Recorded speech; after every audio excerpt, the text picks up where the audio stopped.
Yeah, man. Give thanks. Give thanks. Awesome, awesome. Greetings, greetings, family. Sister Shanice in the house alongside Dr. Abu. Yes, Rise right. up, Dr. Abu. How are you doing today? Well, give thanks for life. More vodum.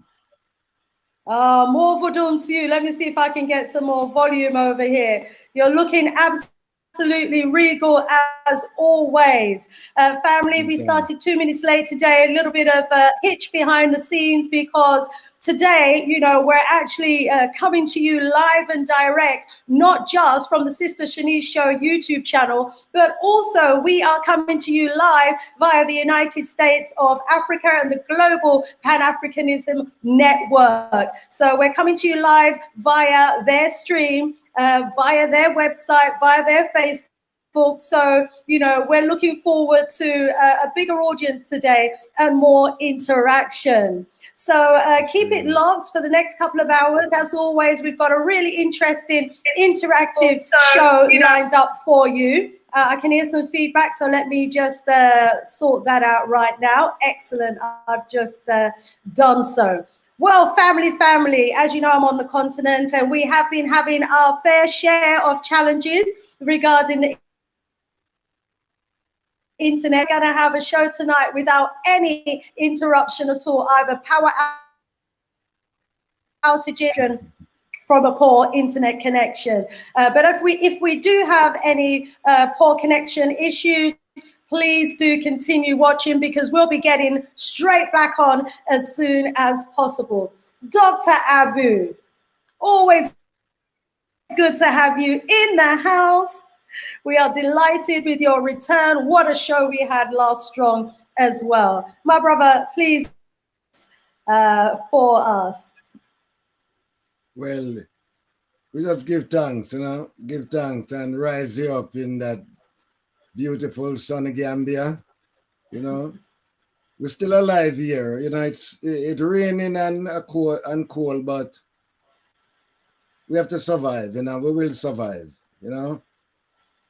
Yes, we will indeed, most definitely. And, Dr. Abu, I heard an announcement today that came out of the Chamber of Commerce, and they were saying that they're tightening up the COVID regulations. I don't know if you're aware of what's happening there and if you're able to, tell us what's going on over there at the moment.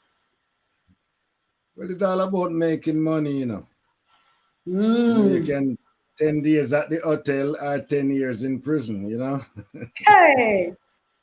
You see, in a in a time like this, if the government were true, you know, if they were true government, they would put in things to alleviate the stress from the people, but they bring on more stress on the people. Yes. Because we have to be real that these modern day government does not run by the people, it run by the corporate entity. So Mm-hmm. this is what we call white collar crime in full Mm-hmm. action. Indeed, Dr. Abu. Absolutely, indeed. Agree with you on that. I can see we've got our prophet back screen getting ready to join us. So we're going to bring in our brother, Prophet Maduti. Rise up, Prophet. How are you doing? Yes, all type and greetings in the name of the creating force of the universe. You have omnipotent being that which is greater than ourselves, who has many names. Oludomare Nkulukulu, Kwame Blafo Ashe, Onyemi Ondamfo, Amen Ra Ashe. Ashe, rise up, Prophet Majidi. As always, a privilege and an honor to have you on board. And, we're expecting another guest to be joining us quite soon, our brother Dinah Samir. So all being well, he will be able to log on without any hitches as well. So I want to rise up everybody in the chat. Let's go over to the chat and see who we've got. And family, looks like we've got 48 people logged on already. Please drop us a note in the chat. Let us know where you're listening to us from, and let us know, give us a message in the chat. What's things like where you are? So we've got Christelle, who's rising us up, and she's saying hi to all. And we've got Sister Verna in the house saying greetings, family. We've got Sister Afri Jamo. She's rising us up and watching from Ghana. Hey, how is Ghana right now? And we've got the Diaspora channel in the house as well. We've got Sister Kai. Welcome, Sister Kai. Absolutely wonderful to have you and all in the house. Sister Jamo, rising you up again. She's saying, hey, I'm looking good. Thank you so much. It's my, African colors and etel. Thank you so much. We've got 6 foot water in the house that's saying, bro, 6 foot, and he's watching from Birmingham. Rise up, family. And we've got Brian in the house who's rising up. Dr. Abu, humble Gambian, saying hello, family. And we've got Rosemary King saying greetings all. Yes, greetings all, right back at you as well. And welcome, Sister Audrey as well, rising her up in the house. So, Prophet, just before you joined us, I was asking Dr. Abu just to share very briefly his views about, the recent announcement that I've heard about by the Houses of Parliament that are imposing even more restrictions on people, especially in terms of travel. They're saying now that those who return to the UKKK after Monday are going to have to spend 10 days in quarantine in a hotel that they have selected, obviously one of their mates' hotel, that they have selected, and we've got to pay £1,700, 1,700 and something. Yes, to spend 10 days in a hotel cell. Rise up. See it down the front page of the Metro. What a thing. What you say, Prophet Meduti?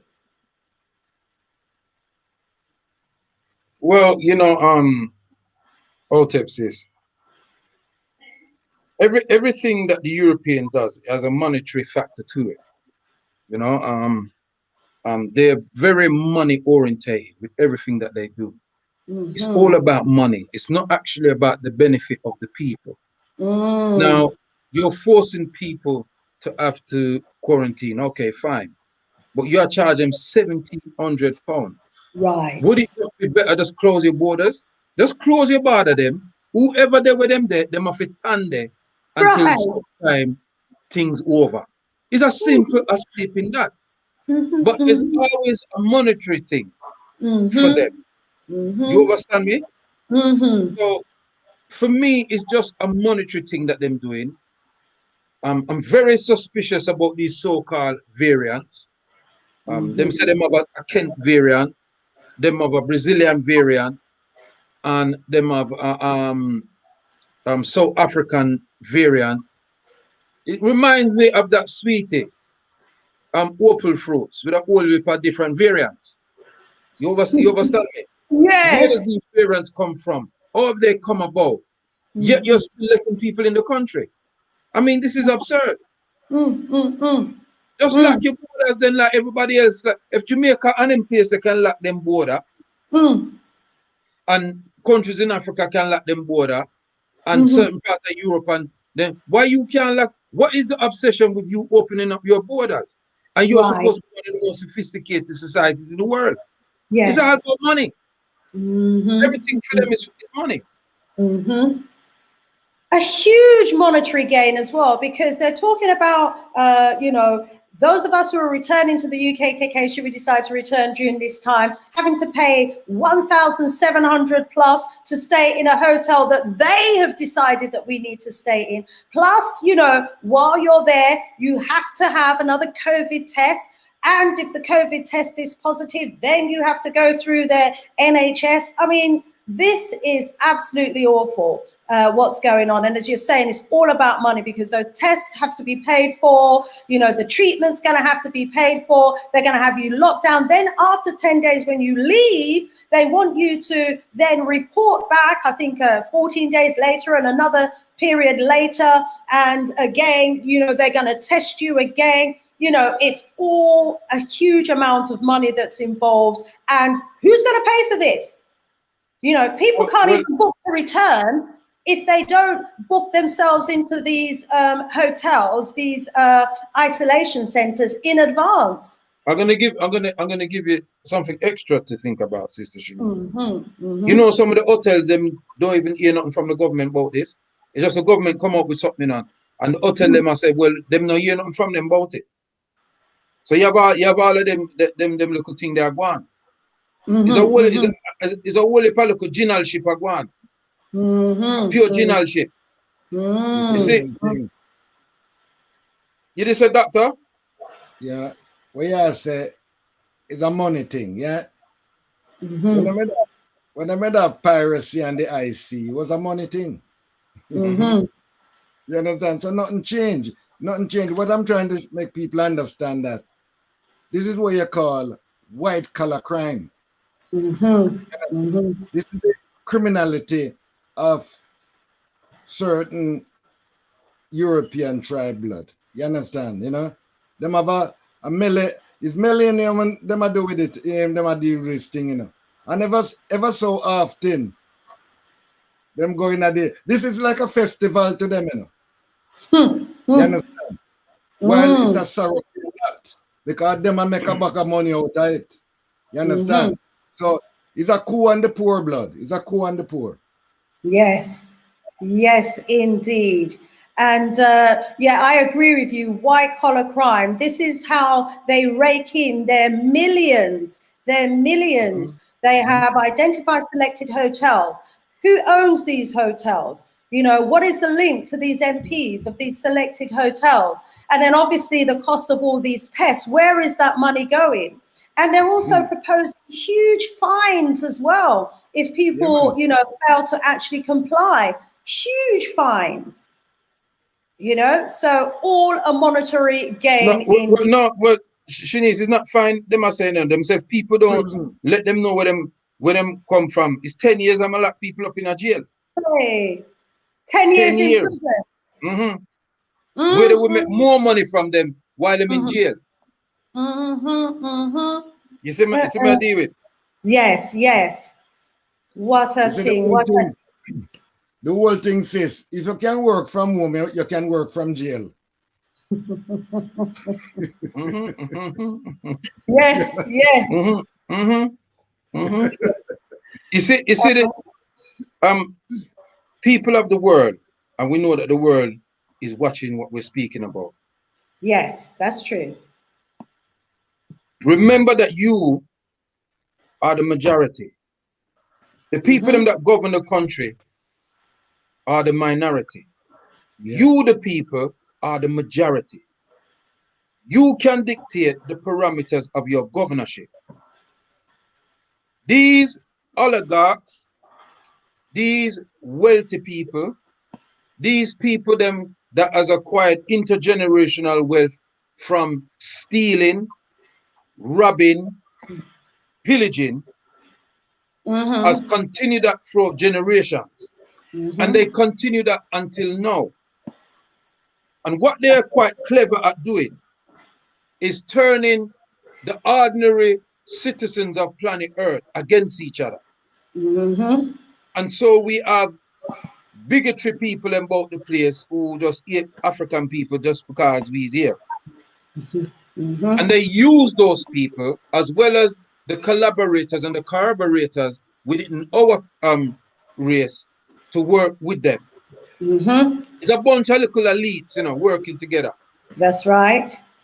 And we must never, ever stop asking the question, how is it that a virus that you supposedly can wash your hand for 28 seconds and destroy it as the entire planet locked down? That's the question that we need to ask. And you're building a vaccine for it. Why would you need a vaccine for something where you can wash with hand and soap and them something there? You see, because what tends to happen, Dr. Abu and Sister Shanice, is that these little finites get lost in the melancholy of all the other news. You understand what I'm saying? So now They have never spoken about the amount of people that was dying of flu. And when we look at the statistics, their own statistics, the amount of people that supposedly died of COVID is no more than people that die of flu around about the same period. Right. If there is a pandemic, if there's mass hysteria, how is it we don't hear fire engine and we don't hear sirens for ambulance and all them things that are run up and down the street day in, day? How is it when me got the hospital the other day empty? Right. How that? Right. How is it there's not police that say, listen, you can't come in, the beds are overfull? No. They are doing a mass experiment.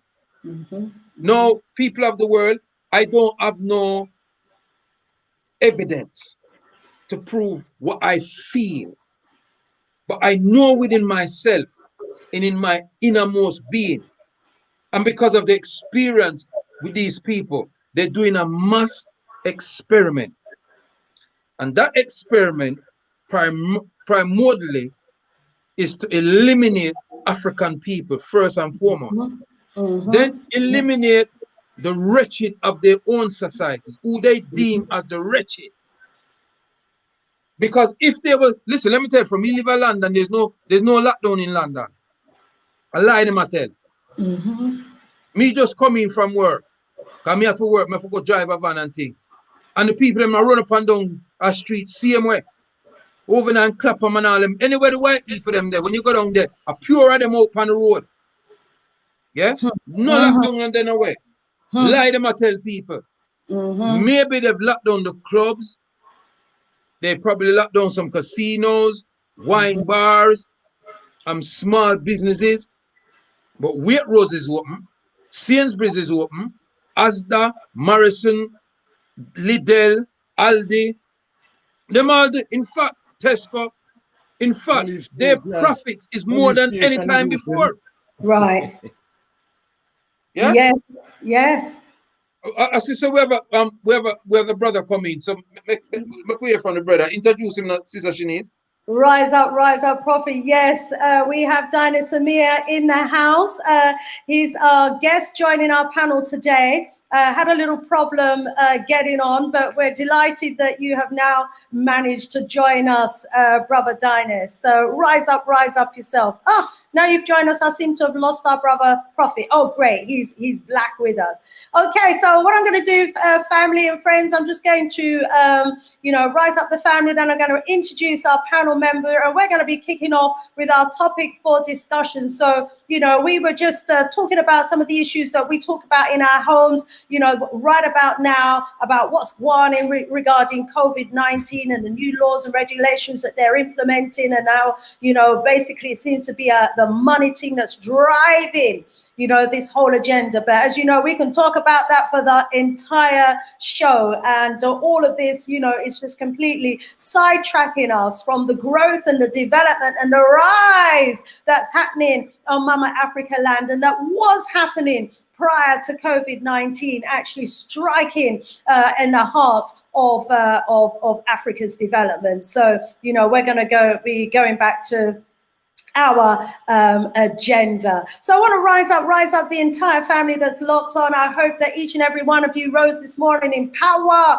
that you rose in strength, and that you rose with a commitment to achieve much today, and an attitude to accomplish much, because none of us are here forever, but for while we are here on this earth, each and every one of us has a job, each and every one of us has a role and a responsibility to ensure that we are contributing towards the growth and the development of us as a people and to Mama Africa. So tonight we're not only streaming on the Sista Shanice Show channel on YouTube, but we're also streaming live via the United States of Africa, Facebook and Twitter page, and also via the Global Pan-Africanism Network. So we want to thank our brothers for hooking us up on that stream as well. And, you know, looking forward to our discussion today, because we're going to be talking about Mama Africa and how we as the diaspora can contribute to the growth and development of Mama Africa. Now, some of you may be regulars here on the channel. We might have some new people listening in as well. I noticed we've got viewers from Lesotho. I've seen Luton from the UK, from various cities in the UK. I think we got people logged in from South Africa, various countries around the world. Ghana is locked in the house, you know, so yes, there's Lesotho I can see there. So wherever you're listening to us from, we thank you so much. Birmingham strong, you know, lots of the UK in the house. So some of you may be very familiar with panel members, and some of you may be new to our panel members. So I'm just going to do some introductions and then ask each of our panel members to introduce themselves to you today, and then we're going to go into our discussion. Thank you, family. So let me just open up. Here we go. We have in the house our brother and regular panel member, Dr. Abu. Dr. Abu is a community activist. He's also a volunteer, youth worker, and community counselor. He's a dub poet, an artist, does arts in mirror design, and he's a presenter on the Big G Galaxy Afiwi, the only de-brainwashing station. And you can get his shows on a Sunday from 8 a.m. through to 10 a.m. And you can also get him on a Monday evening and a Monday afternoon and a Friday afternoon as well, from 3 p.m.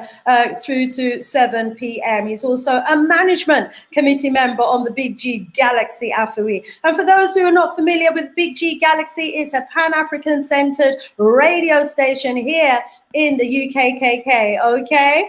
And also our other regular panelists tonight we have is our brother, Prophet Maduti, whom we affectionately know as Prophet Kwaku, or Prophet. He's also a presenter on the Big G Galaxy Afiwi. You can get him every Thursday inside the Nubian Forum People's Talk Show from 9 p.m. through to 12 a.m.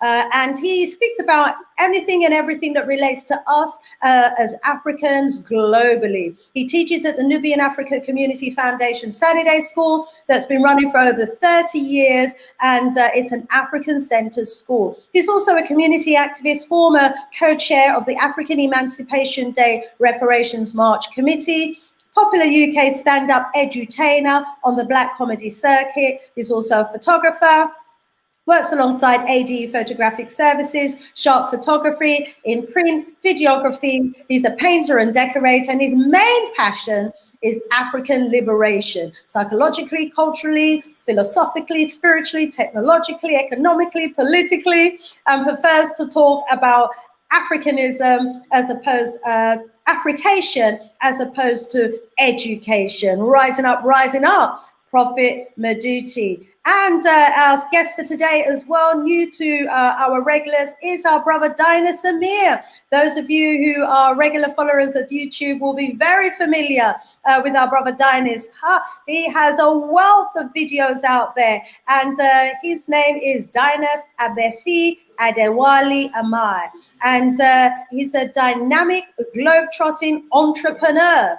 And just realized my thing's going low battery. Let me make sure that we don't lose power. Okay, so yeah, he's a dynamic globetrotter, entrepreneur, and philanthropist who has a passion for life and seeing the success of others. Dinas was born in Albert Horton Hollis II in Sacramento, CA, but considers himself a displaced African who just happens to be born in America. He attended Christian Brothers High School in Sacramento, where he would star in track and football, earning first team parade and USA Today High School All-American honors in football. After graduating from Christian Brothers, he would then take his talents to University of Georgia. He would then, after go into track and football, and graduate with a degree in agricultural business.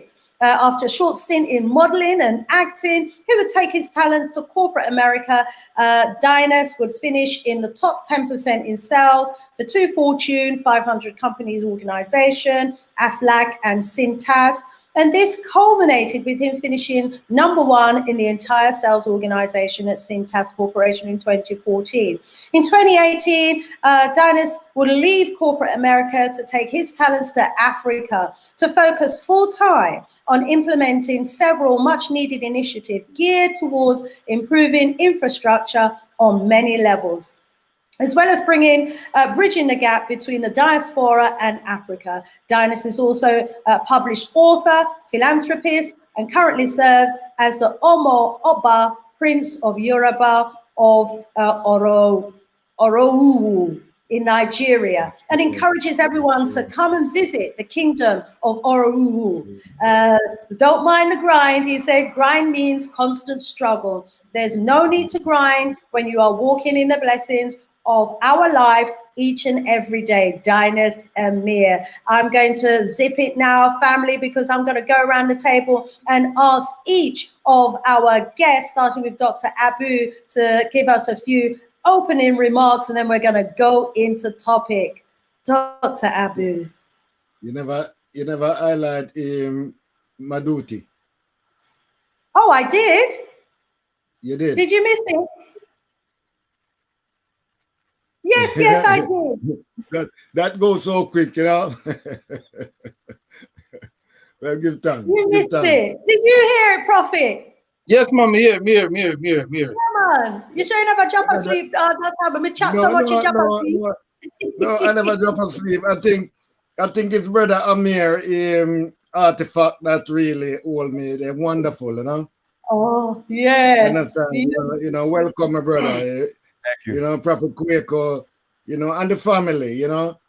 I hope we can go through some reasoning and bring out some solution. Good. Thank you. For real. Vudum, Dr. Abu. Prophet Maduti. I'm just gonna give way to my brother because he just come in and we were speaking earlier. So I'll give way to my brother and let him speak. Wonderful, wonderful. Rise up, Prophet. Thank you so much for that. Brother Prince Dinas Amir, indeed an honor and a pleasure to have you join our panel today. Beautiful artifacts that you've got there. You know, some of our guests may know you, some may not. Please just, introduce yourself and tell us a bit about who Dinas Amir, Prince Dinas Amir is. I see my sister Kai in the chat room from Diaspora channel. Yeah, Yes. Yeah, so I'm Prince Dinas Amir.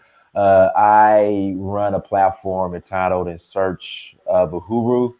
And what we're doing, we're building a bridge between the diaspora and Africa. So that's my platform. To learn more about me, you can go to dynastamir.com, and you know all the different brands and information that you'll need will all be located there as well. Yes, and Brother Dinas, you're an author. I don't know if you have any of your books to hand that you might want to just share with us. I know you've only got the first hour, so we want to give you a little extra time today. So please do plug your books, etc. All right, so this is the first book I ever written. This is my sales book, Sales Motivation 101, Get Off Your Ass and Cold Call. So I wrote this book back in 2011, I believe. And then this is one of many of my children's books. Kinky Hair is Queenly Hair. Also, I author Kinky Hair is Kingly Hair, Amina's Third Eye, and several other children's books. And you can pick all of those up at dynastamir.com. So. Wonderful, wonderful. And Brother Dinas, I mean, you have traveled Africa quite extensively. And so have other members of the panel here. But we're going to start with you because our big question today is, how can the African diaspora contribute towards Africa rising? Brother Dinas. I would say the skills that we've developed, whether in the UK, whether you're in France, whether you're in America, taking those skills and implementing them in Africa. I think that's number one. I've told people that, we spend our best years, most productive years building up the West. But then, I hear a lot of my elders saying, I'm going to retire in Africa. Or I hear a lot of people say, well, once I finish and I clock these amount of hours at my corporate job, at my corporate this, then I'm going to retire in Africa. So we want to build up the West, complain about the West, complain about our condition in the West, but then we want to retire in Africa. So I think the shift, and the shift is happening, because when I first started on this journey in 2011-ish, I would say the Black man and Black woman who were in corporate America, Africa was the furthest thing from their mind.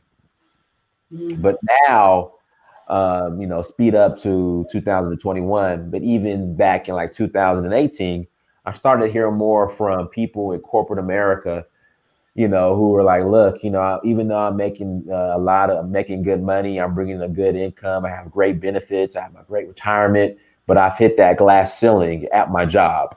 There's no investment at my job. I'm being disrespected at my job.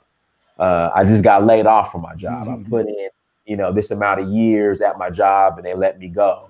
They tell us we have to give them 2 weeks before we leave, but they fire us at any time. Now I'm considering Africa. So I think where we're at now, it's about building up Africa, taking those skills in Africa, giving Africa your best life, your best years. And then we'll start to see Africa rise as we collaborate with those on the continent. Most definitely. Can you put your information in the chat as well? Link to your website so that people know where they can go to get a copy of your book and where they can go to find you. Absolutely agree. Africa certainly shouldn't be seen as a place of retirement, but a place where, we can give the best of our years and our working life. And, it certainly is a better place. And, I've got some statistical information that I'm going to introduce into the topic for discussion today as well. But before I do, let me ask our brother, Dr. Abu, who has also traveled Africa as well, to share with us his points of view on the same question. Dr. Abu, is there a role for us as the diaspora in Africa? And in terms of contributing towards the rise of Africa. What say you, my brother? Good family. As you say, I raised Dr. Walter Rodney, how Europe underdeveloped Africa.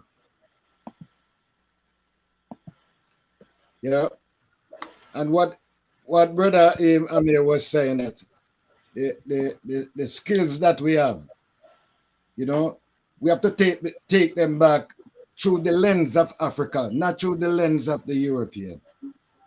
We have to take them back in a collective way. We have to take them back in our mindset, just like what Aga is doing in the Gambia, just like what Galaxy is doing here, and Brother Amir, that's what Prophet Maduti is doing with the Nubian school. And you is doing there in the Gambia, Sista Shanice. What I'm saying that we got to move to Africa in a collective way, because they did take us out packed in like sardine blood. We cannot go back to Africa as an individual, as a tourist, because they're just gonna see us as a tourist. We have to organize ourselves, and it's not, it's not a matter of going back to Africa to friend up these ministers and all of these things. No, it's to demand. It's our right. It's our right. I'm not into going to Africa to beg and all of these things. No, we are going there to claim our right and to invest in our motherland. That's how I see it. That's simple. Rise up, Dr. Abu. Let's go over to our brother Prophet, and please share with us your thoughts regarding the contribution that you think we as the diaspora can make towards Africa's rising. You know, Sister Shanice, I think one of the things that has been missing is a concept that the Africans in the diaspora has played no part in elevating Mama Africa. And that is so incorrect. If you Agreed. speak about the Africans, especially with reggae music, who were instrumental in singing songs about the liberation of Africa. I learned about Africa through African music, reggae music. It's reggae music make me know about Africa. You know, Burning Spear, Mighty Diamonds, Culture, you know, and then Monday, when my little boy I grew up, because we didn't get that stories taught to us in school. There was a few elders, a Rasta man, them, one named elder by Parky that would teach us a little bit about Africa. But in knowing about Africa, we learned it mainly from reggae music. So reggae music was instrumental in making the African world aware of Africa and about repatriation, etc. So that is a history that is important to make sure that those of us who are alive and our children to come are aware that they took us from Africa, but they couldn't take Africa out of us. You understand me? And so the Pan-Africanist movement in the diaspora, in the Americas, in the Caribbean, and in Europe played a heavy part in keeping Africa alive in the diasporan Africans and going over to Africa to do work. What a lot of people don't know, you see a man like Louis Armstrong. Louis Armstrong a big land in Ghana till today, you know. Louis Armstrong was the man that was in 1920s and them things. The man that was going to Africa and trying to develop Africa from them the time that till now. You know, our great Marcus Mosiah Garvey, and many, many more. So what we have to do, coming and fast forward to now, there's a lot of Africans, like my brother Amir was saying, that are skillful in economics, that is skillful in architecture, that is skillful in engineering, mathematics, the sciences. But what they tend to do is work for the systems that they are, the colonial systems that they live in. So, for example, we have brilliant African minds here, but they don't work for the benefit of Africa. They have brilliant African minds in the US, but they don't work for the benefit of Africa. They work for the benefit of the systems that continue to steal and rape our resources, manufacture them, and then sell them back to us for extraordinary price. You know, the GPS system created by an African American woman, but who is it for? It's for the benefit of the United States. The laser guided missile technology was created by a Ghanaian scientist who worked for the US. Yeah, the internet system, the mathematical equations behind that was created by, in fact, a Nigerian that went to the United States to continue the knowledge base. So we have it already. What we need, as Dr. Abu said, we cannot go back to Africa with a singular mind. We've got to go with a collective mind, first and foremost. Secondly, we must not go there thinking that we're going solely to teach the Africans on the continent something, like there's nothing for us to learn from them. We come with something we know, and they're going to teach us with something they know. Because people in Africa are still creating things. The capacity to invent stuff has never dwindled. It is there. So all we have to do is work with our brothers and sisters in Africa to develop Mama Africa. And lastly, what I would say to my brothers and sisters in Africa, when you see us come there, don't see us as a money machine. Don't treat us with contempt and try to rob us and steal and con us, because we have to talk the truth. That is what going on in Africa. It's just like the Caribbean. They see us come there and they think we're wealth and money. Some of us, we come with our last dreams of drugs and money, and we'll try to do a thing. Work with us. Don't treat us like the enemy. That's all I have to say for now. Rise up, Prophet, rise up, each and every one of you, for the first round of contributions there. I have to agree with all of what's said. And, you know, just looking at the comments that we've been getting in the chat as well. Absolutely agree. You know, we have to go with a collective mindset, not an individualistic mindset. Absolutely critical, because there's so much that we can do in our syndicate groups, in our families, and our families may not necessarily be blood relations. It could be the Galaxy family, or, you know, it could be, you know, the school or the college that you went to and all your friends from that grouping. But any trusted family, any trusted group, is about us pooling our resources, pooling our finances together and going over and making a contribution towards the development. There's a lot already happening on the continent. Absolutely agree, Prophet. You know, that our musicians, our artists, our poets, you know, dub poets have for decades, you know, been singing to us and keeping, you know, the spirit of Mama Africa alive in us, so that, you know, there would be a day when we would want to return. And that day is now, and there's a movement definitely happening. And despite the efforts of the West to give us the impression, you know, that Africa is the pit of hell, no, we've managed to keep that dream alive.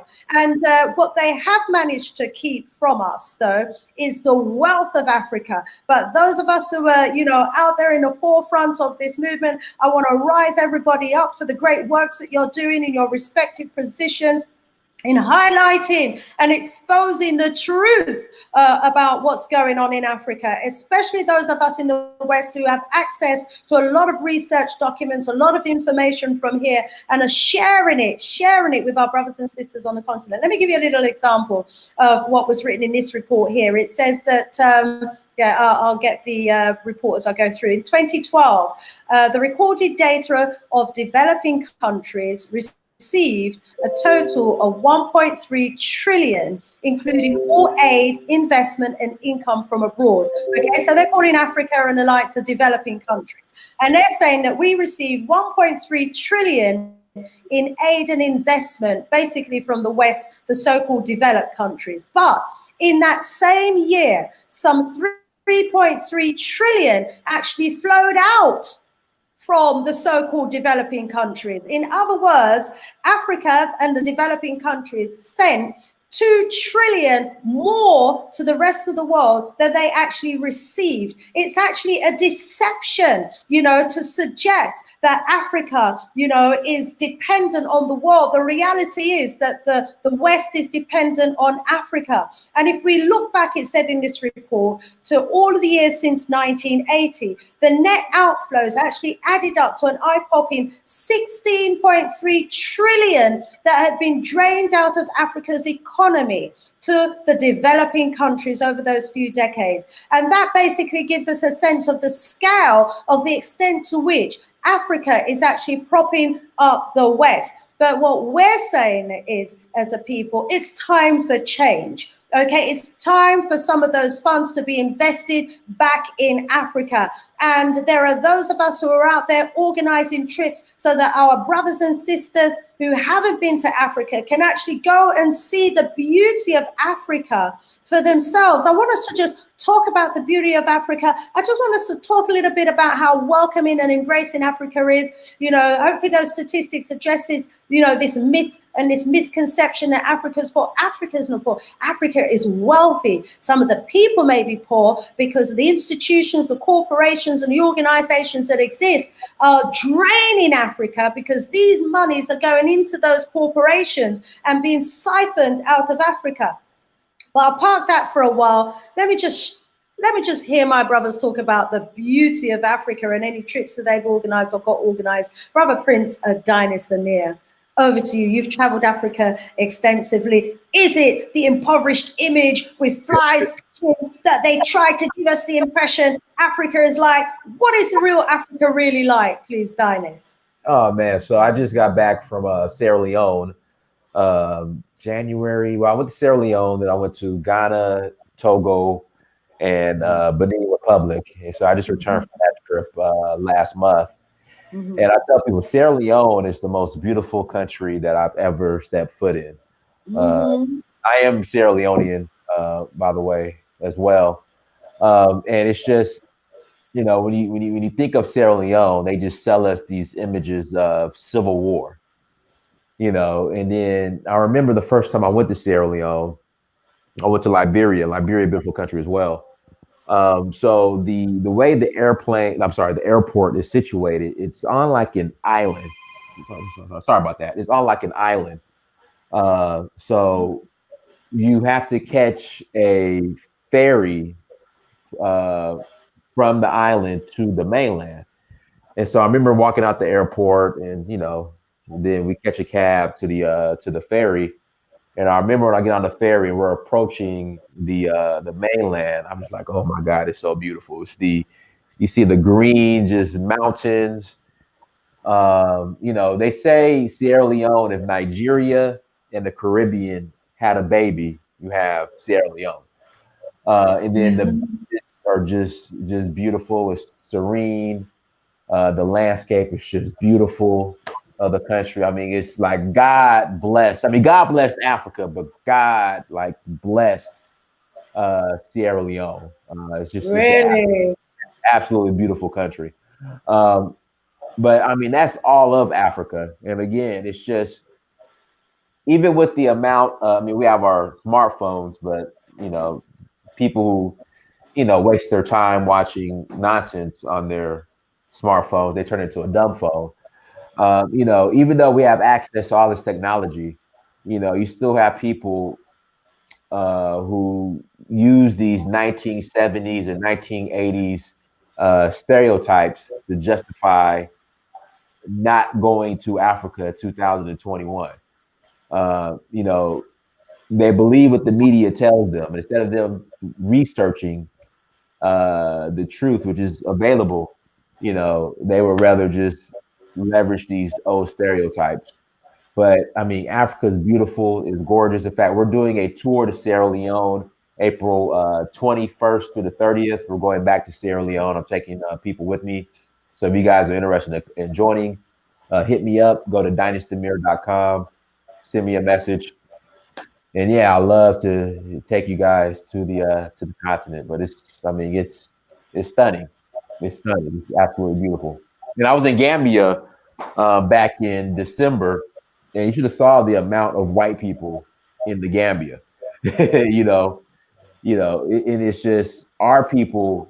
You know, they like here in America, our people. They're going to, I guess, a new popular spot is Thailand, Mexico, and they're going to Greece, and they're coming to Europe. Meanwhile, white people are coming to Africa. So you know, it's just, again, God blessed our continent, and God definitely blessed Sierra Leone. So yeah. Oh, wow. I think you've just sold us Sierra Leone, Prince Dinas Amir. I mean, it's like, is this for real? This is certainly not the image that we're shown on the television. Right. Exactly. It's wow. For real. Sounds like somewhere to go and see, definitely. So hook up Dinas for that trip. And, you know, it's definitely going ahead despite this COVID madness, yeah? It's open. I mean, the only people that are locked down are you guys in the UK. I mean, everybody else is open. Is it only the UK that's locked down like this then? Yeah. The UK is the only that's locked down, but we're, you know, everywhere else is open. Like I said, I just got back in January. So I was there. I went in December, came back, and went back again in December, and I just recently came back in January. Yeah, you have your protocols where you have to take your COVID test on arrival and before you leave, but for the most part, I mean, you wouldn't even know COVID is in Africa until some places you have to wear a mask when you enter, but outside of that, I mean, everybody's out, and and about. So, like I said, I think the UK is the only place that is true, like on lockdown right now. Rise up, rise up. Thank you so much, Brother Dinas. Oh my days, just UK on lockdown right now, because we had a couple of trips planned to Africa ourselves last year that we had to cancel. We had one planned to Zimbabwe and we had another one planned for Tanzania. And we had to put both of them on hold, unfortunately, and still not in a position to set a new date for those trips because, you know, it seems like every day there's another new law that's coming out by the British government that's trying to make life hell for the people in the UKKK. But Dr. Abu, you joined us on our trip last year, no, year before now, to Zimbabwe. There may well be a number of people in the chat who've never visited Zimbabwe. Please share with us, what's your experience of Zimbabwe, and you know, what opportunities are there for the diaspora, in your opinion? Well, again, you know, if we follow their propaganda, we wouldn't even head to the airport. You Right. understand? You know, when we was going to Zimbabwe, then tell us that there was strike, fuel shortage, nothing in the supermarket. And when we got there, Sister Shanice, to see like that they were telling. You understand? You know? Yes. Because Zimbabwe to me is one of the most honest country. You know, many time I misplace my phone and somebody run me to give me my phone. You couldn't do it amongst this in European tribe. You know, what we are saying, right? What we're facing is colonialism. It's a colonial virus that affecting us. If you see what we were doing before this pandemic, we were shouting Africa rising. We were moving our people in from A to B, doing certain things. This is part of to counter it. It's what they're doing to counter it. A lot of us sit here and we surprised and we wonder why some African is taking boat to come here. But there's gonna come a time when we have to go wonder how we are take boat to leave here. You understand me? You know, because they do not want us to develop and they don't want us to leave. And the only way we can resist all of this tyranny, because it's a tyranny, you know. We're in this concentration camp, and if we don't organize ourselves, you understand? Because as I said, we are in a state of willing and able. There's many who is willing, but they are not able. And those who are able, they are not willing. And we just see it. We see it a couple of weeks ago amongst those able body who is not willing to do things for their people. We see the example. You understand? So we have to realize that Africa is beautiful. You understand? You know? Africa welcome us. You know? But I would want to see more welcome come from the authority, because a long time we they are cry for Africa, but these government in Africa, it seem like them a lock them foot blood. And as I said, I not beg no government in Africa if you don't place in Africa. It's my right. And if me a fight the European for my rights here, you understand? I will go to Africa and I will fight for my rights here. You understand? You know, see it. And this way it's all about, because as the Rasta man said, death to black and white oppressor. And that's how I see it. Vodum. Vodum, rise up, Dr. Abu. Thank you so much for sharing there. And yes, indeed. Wow. While they were writing in the newspapers that the supermarket shelves in Zimbabwe were empty, we were in and out those same supermarkets, and the shelves were packed with food. I mean, they will write all sorts of crap to put our people off from going to Africa. But as you're hearing, family, it's absolutely beautiful. I'll share some more stories about Zimbabwe as well in a little while. Prophet, another man who has traveled Africa.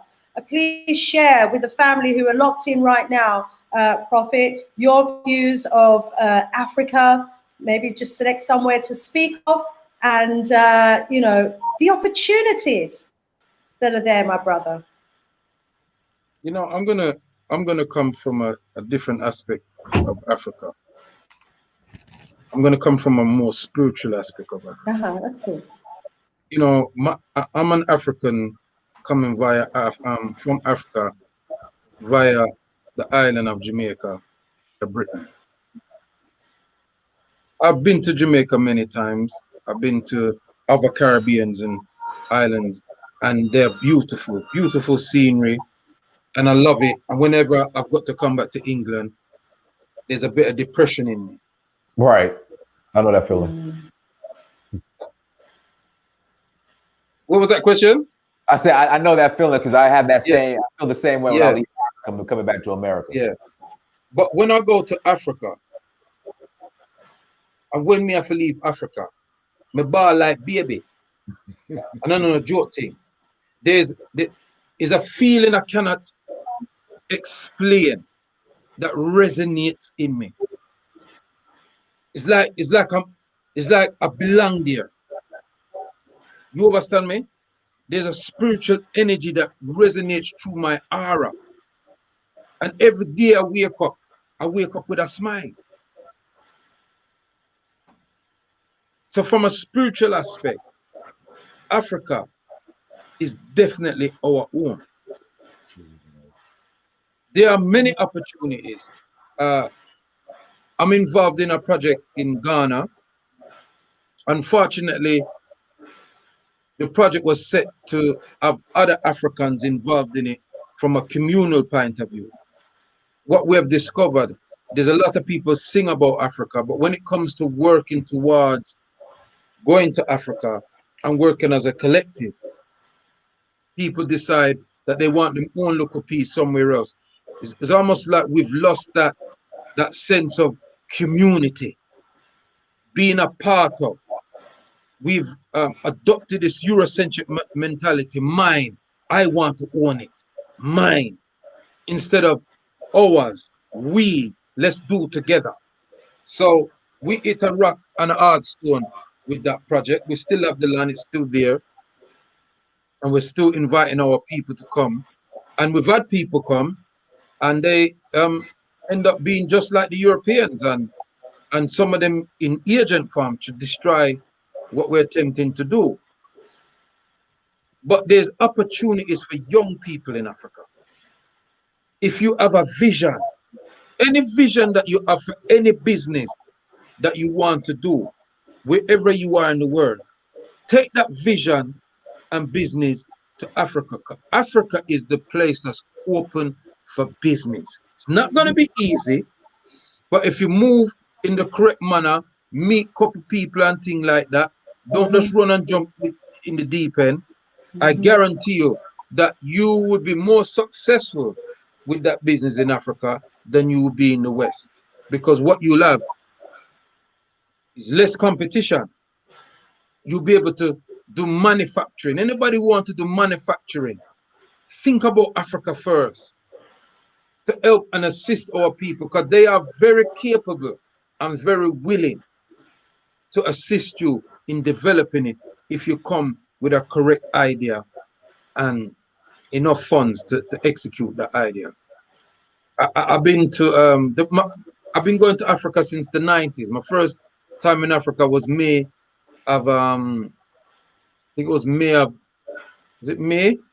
No, June of, I think it was 93, something like that. I went to Kemet. Was the first place I went to in Africa. And after going there that time, I did a few trips there. I've been to Kemet 9 times. And then I traveled to the west of Africa, to the Gambia, to Senegal, and then to Ghana. If I could live in Africa now, I 100% would.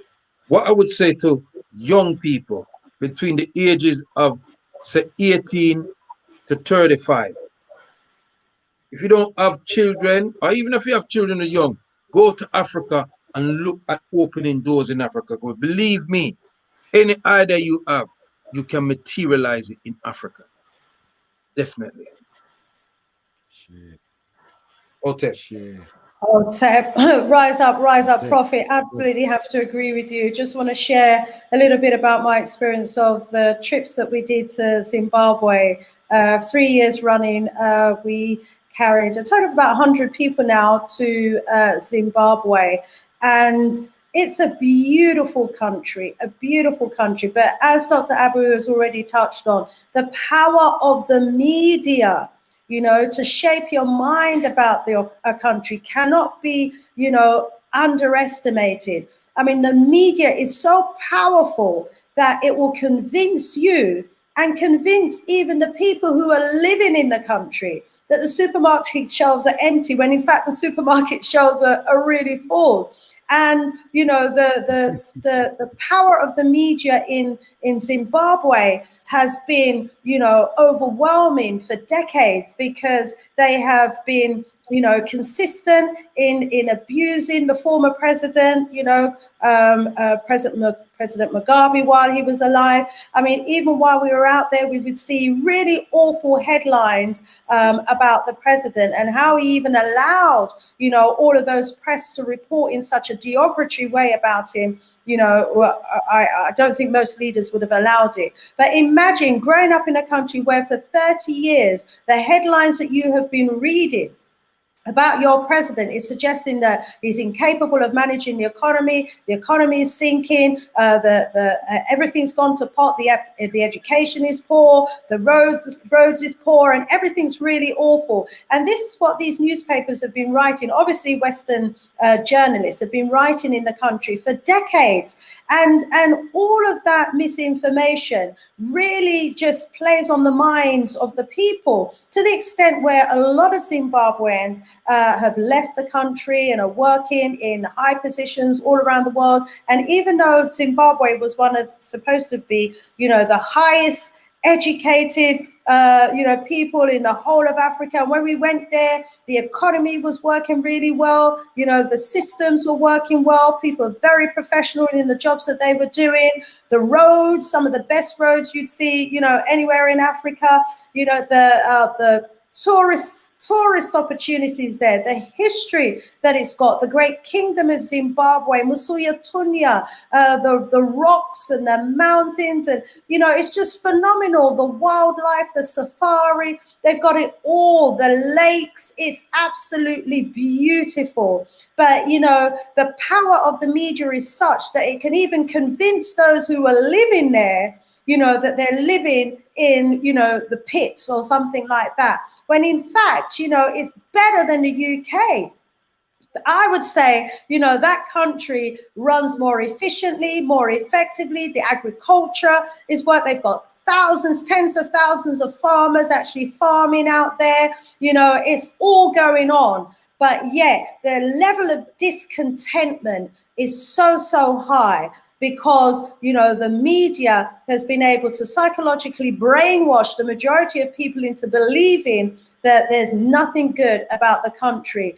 And so we've really got to overcome, I think, all of us, the power of the media. We've got to take back control of our own mind so that we can see for ourselves the beauty that, you know, Prince Dinas was talking about, the beauty of Africa. As he's saying, we've all got these smartphones now. We can just Google, you know, the city, images of the cities of all of these different African capital cities now, the different African countries, to see for ourselves the beauty of Africa. I remember when I first did that exercise with some young people, they couldn't believe that the cities that I was actually showing them were cities in Africa, you know. And so we've got to continue to promote the beauty of Africa and to tell our own stories. It's so important.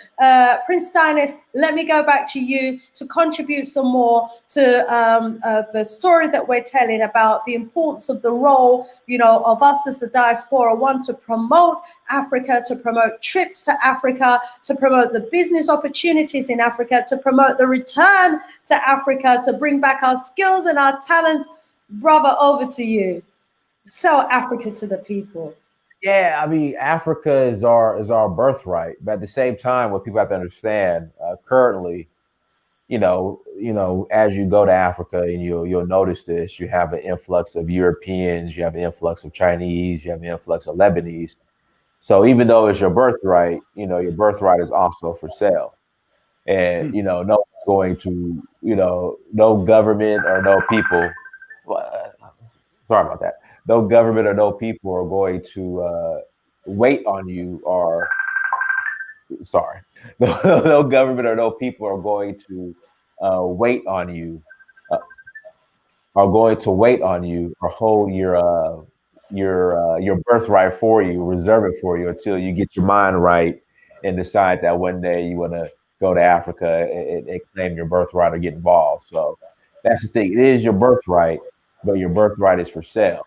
So that's why it's important to have an Africa plan, develop an Africa plan, and go and contribute and build, claim your birthright. Because, like I said, it's definitely up for sale. So, but meanwhile, we're in the West fighting for something that will never truly be ours. It will never be ours. So, True. For real, brother Dinas. Dr. Abu, please come in. No, what the brother says true now. Prophet says something earlier on about the reggae music. You see, all of those, is part of the scramble of Africa, just like how jazz find its way with Louis Armstrong. You understand? The arts is finding its way. You understand, But the people, you understand, the people doesn't understand that when these people scrambled for Africa, it wasn't only people that were scrambling alone. They were scrambling our hearts. And today, some of us in the West, boy, I like jazz, because I like, no. That's not us. We have to compliment all of those things that come out of Africa and support the brother there with his hip hop. So you understand? And this is where we get it wrong. And if we're gonna go back into Africa with the mindset of the European, then I'm telling you, blood, we're in trouble, because you have many here in the UK, blood. And I would rather stand on the airport and take them out before them enter the plane. You understand? Because some virus I go back, blood. You understand? And we have to be real. You understand? We have to organize ourselves. See?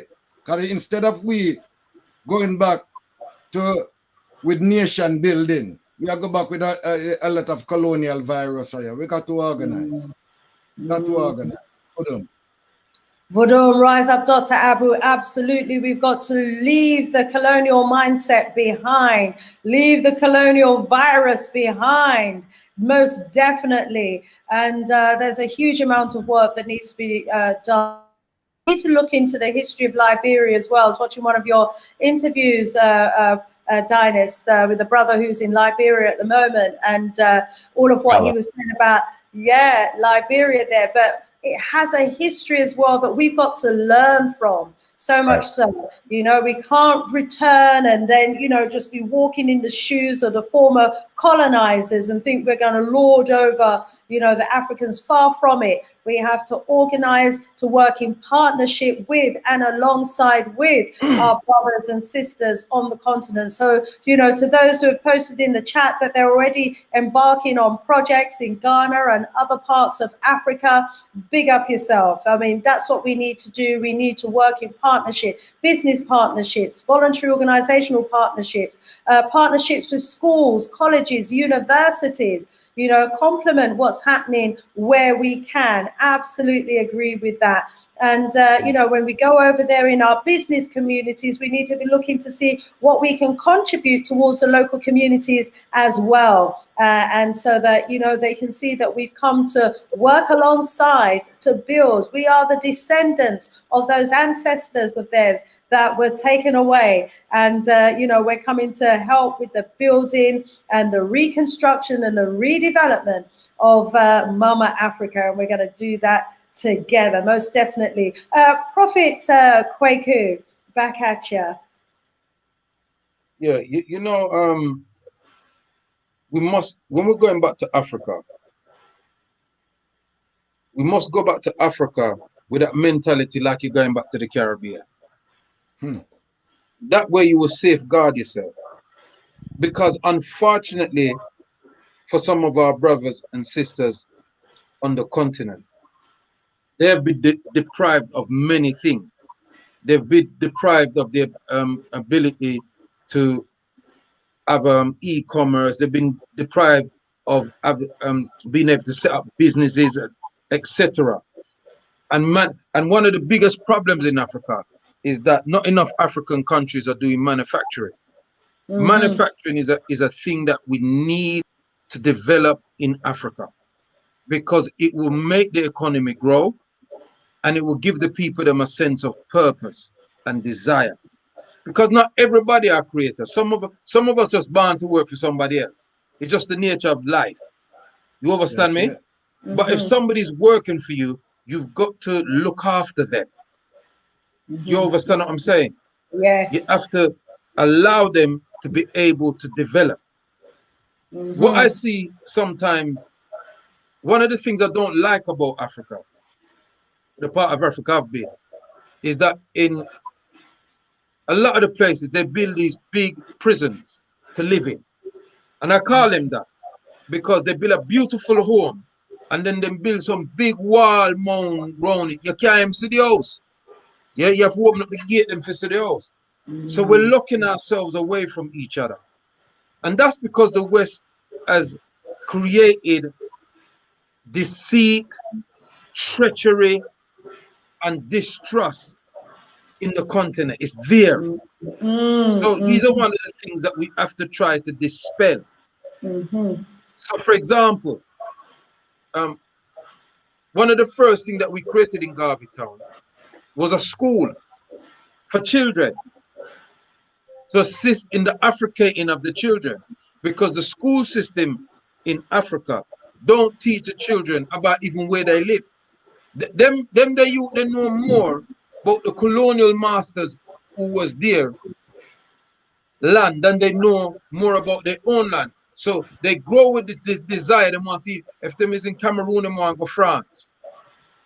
If them in a Senegal, they want to go France. If them in a Gambia, they want to come to Britain. If them in a Ghana, they want to come to Britain. If them there Kenya, they want to come to Britain. You understand me? If them in Angola, they want to go to Portugal. Them in the Congo, they want to go either France or Belgium. Them in Namibia, they want to go Germany. You know, these are all the places that the colonial people them had. And so they impregnate the minds of our children with the fantasies and the brilliance that they think of their homeland. And so now you find that African children are calling Britain and places like that the motherland, just like us in the Caribbean. You understand what I'm saying to you? So Africa in our people is one of the key things that children them. The key is the children. It's not me. It's not Dr. Abu. It's not Brother Prince. It's not you, Sister. We're of age now. It's not about us anymore. It's about those who's coming behind us. I try to teach my children them about Africa. I tell them anything they want to do, they must look to Africa. But even in your own home, you have problems with your children because the system where you live is so powerful.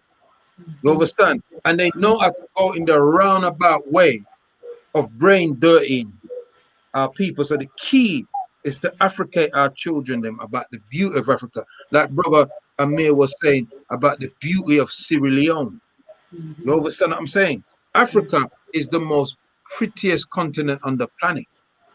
It's just that we don't get the opportunity to see it. Okay. Hotep, rise up, Prophet. Absolutely agree with you on that. Lots of comments about what you were saying about the wars. Lots of comments in the chat. People agreeing with you. And Everton Riddle saying, yeah, it's like blocking out yourself from your own people. And, you know, a few other people's commenting about the Great War. This person at Everton was saying, yeah, totally agree with you, Kwaku.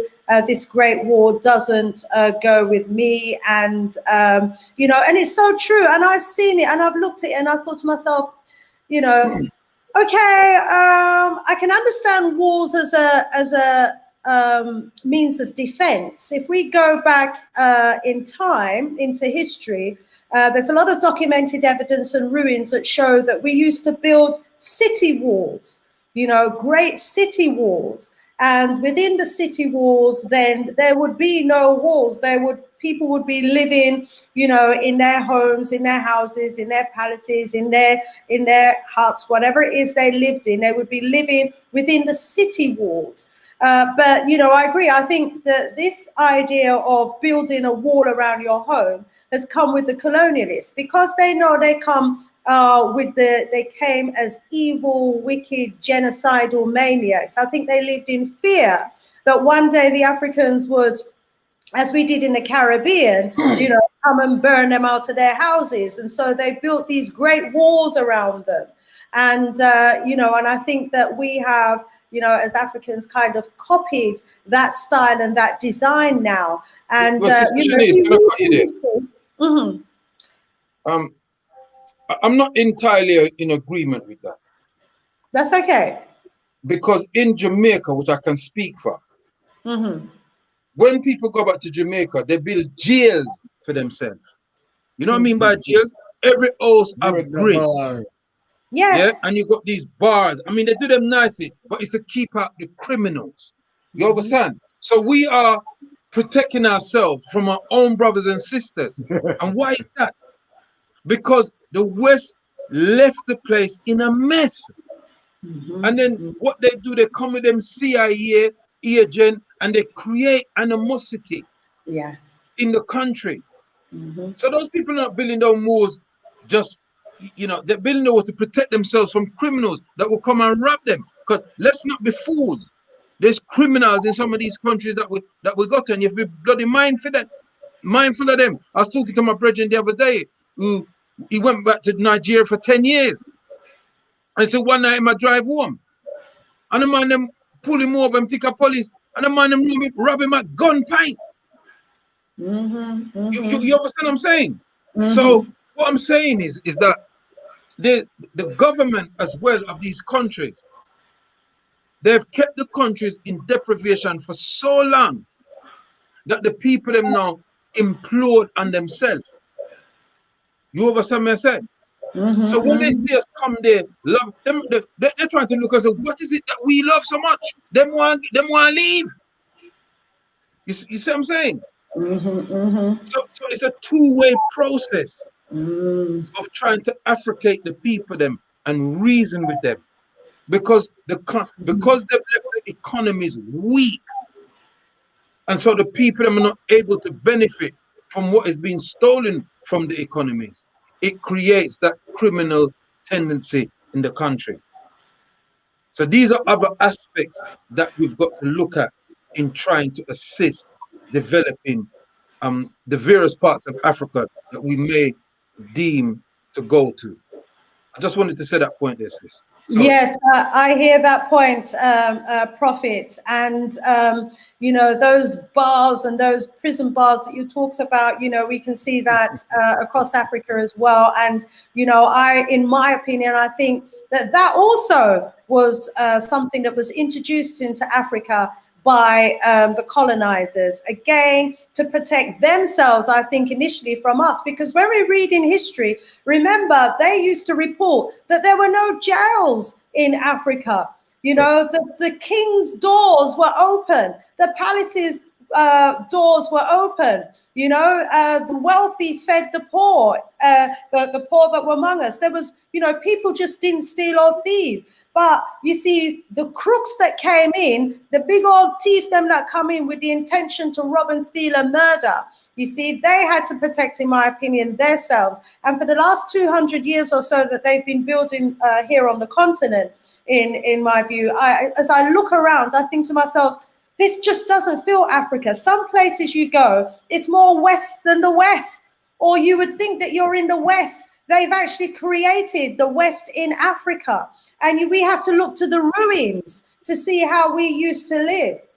And when we look to the ruins to see how we used to live, there's a little bit left in Africa, which is the kind of compound thing.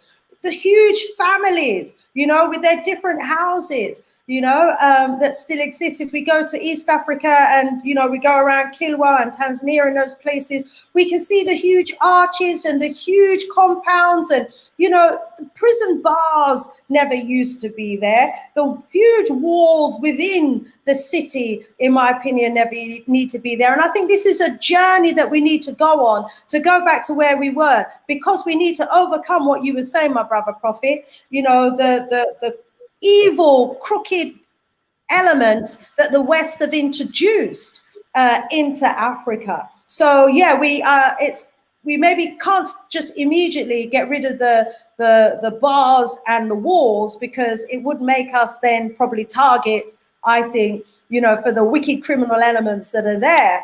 But we need to then take over the education and start Africating our people, to bring the Ma'at principles and the way that we used to live together. I think there's definitely a huge job that needs to be done, so that we can get back to where we were as a people before, the Neanderthal descendants actually came in and invaded our lands. But in terms of opportunities, on the motherland, family, phenomenal opportunities. Our brothers was talking about the need for industrialization. I mean, everything, well, not everything, to a large extent, what I see on the continent is what the Europeans have brought, their infrastructure, and all of the infrastructure that they have built basically leads to Europe. Everything was designed to support Europe. The airway lines, the railway lines, the ports, everything was shipping everything out from Africa to Europe. And now we've got to change all of that, because we've got to start building the industries and making use of the raw materials on the continent. And, I say to people, if you can get any engineering training, science training, technological training, if you've already got those skills and training, bring it to Africa. The opportunities are here. It's like Africa's like virgin lands, ready for redevelopment, ready, and waiting for the children that were taken away to return and to contribute towards our growth and development. And you've heard, about how beautiful Africa is. I mean, those of you who have checked out my channel, you will see that, a couple of strongs ago on Sunday, we were cruising on the Gambian River. We're having, river parties, and we're out at the beach on a Sunday. And during the week, if we want to, there's no signs of COVID around here. It's a completely different lifestyle. Time to come home, family. Let me go over to Prince Dinus to contribute some more to the conversation that we're having, then back round to Dr. Abu and Prophet. Prince Dinus, Amir. Yeah, I mean, the only suggestion I could give, advice I could give now is, if you haven't been to the continent, just go. Just just close your eyes and just spin the globe and make sure it's on Africa, and just use your finger and just point a country and just go. Just go visit. Well, avoid the northern Arabized countries in North Africa, but as far as sub-Saharan Africa, I mean, it's just close your eyes, find a map of Africa, put your finger there, and just go. We don't want to overcomplicate it. And I think sometimes when it comes to traveling to Africa, a lot of people like to overcomplicate it. They like to treat it like they're going to the moon for some reason. So, just buy a ticket, especially in the UK. So the UK, you have an advantage, because out of France, out of the UK, of course. Well, if you're in Europe, I'm sorry, you have an advantage, because out of the UK, out of France, you can pretty much catch a direct flight to way more countries in Africa than we can in America. Out of America, we pretty much fly direct to, I think, South Africa, Accra, Lagos, Lomé, Abidjan, and Dakar.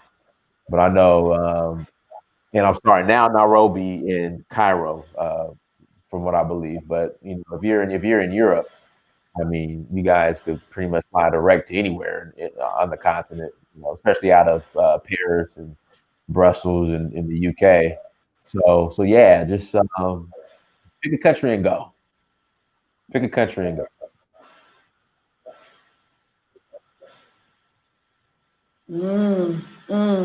Okay, I heard family. Brother Prince is correct. Heard everything our brother had to say. Okay, I've got a bit of poor connection going on here. So I'm kind of Brother hearing. Prince was saying, Sister Shanice, what's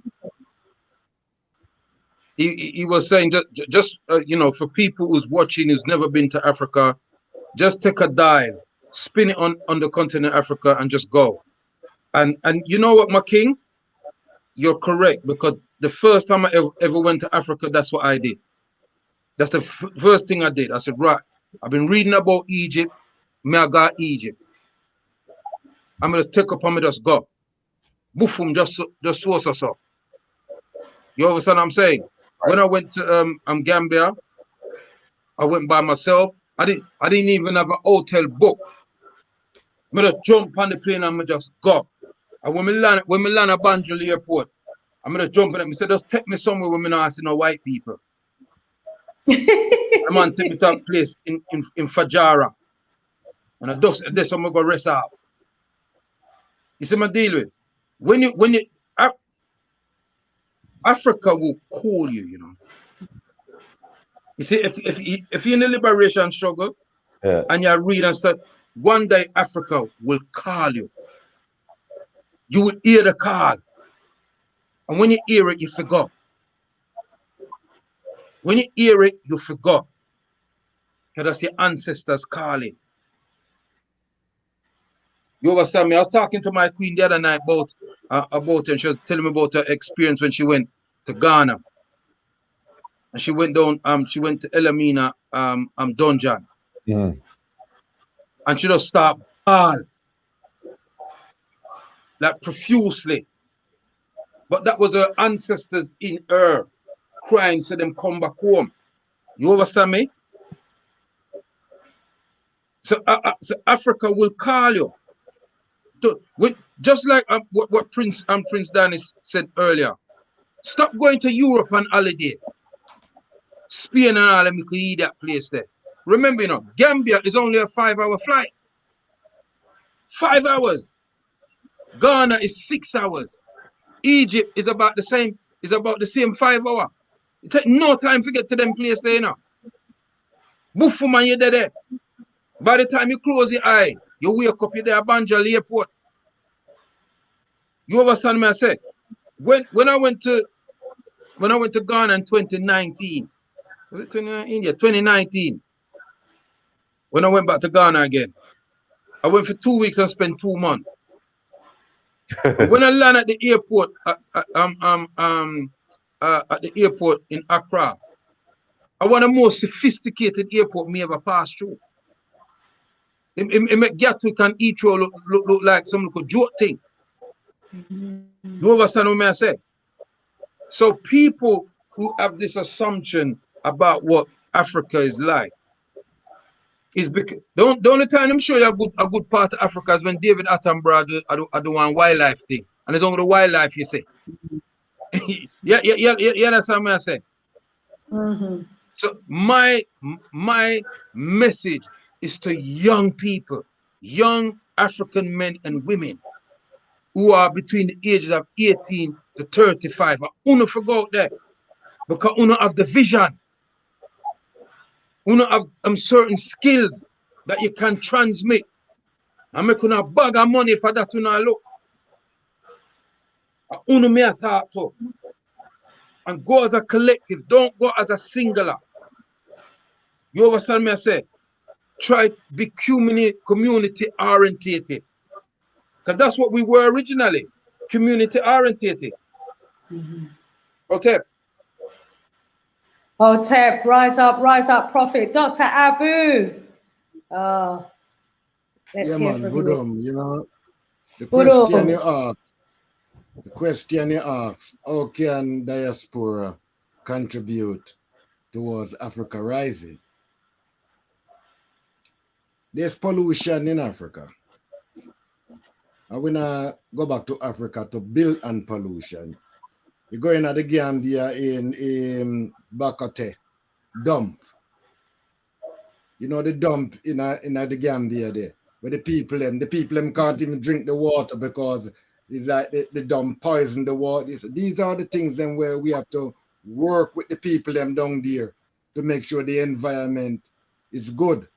Because as I said, going back to Africa, to me, is totally integration with the African people. You understand? You know, I now go in Africa for go have a little Jamaican community up there, so a little Barbadian. I know none of them thing the blood. You understand? You know, and a little New York, even down there. So no, colonialism that. You know, we're glad to integrate with them, with the European, them in America, in Europe, and them place. But when we go to Africa, we think that we need this separation. And that is not good. That's why I said we have to organize ourselves. Got to organize ourselves. You know, see, because if we don't organize ourselves, you have vultures in Africa that will rip you apart, blood. You understand? Because of the colonialism. You understand? If you don't organize yourself, you can be sell on to the Arabs because the slave trade still going on in a different way. You know, see? So let's not kid ourselves and think that they are Romans, Africa, because I'm not a Roman. I'm an African. You understand? Right. For what we've been through here in the West, that I'm telling them, say once bitten, twice shy. You understand? I hear your Sister Shanice, you know. I hear you on the boat ride, you know. I'm skeptical of boat ride. The last time we planned a boat ride, after now, I'm going to reach back home yet.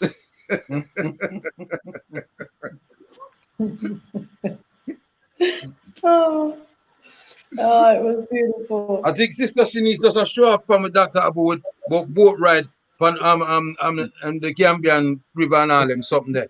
River Gambia and all them stuff. A liberty shot take, man, because we down here in below zero. Below zero down here, you know.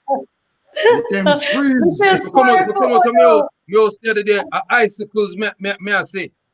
Wow.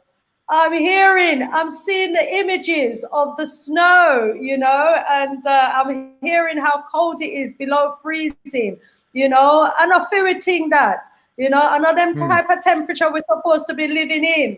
You know, we are children of the sun, you know, we're supposed to be in the sun getting our melanin top. So I really feel it feeling down there.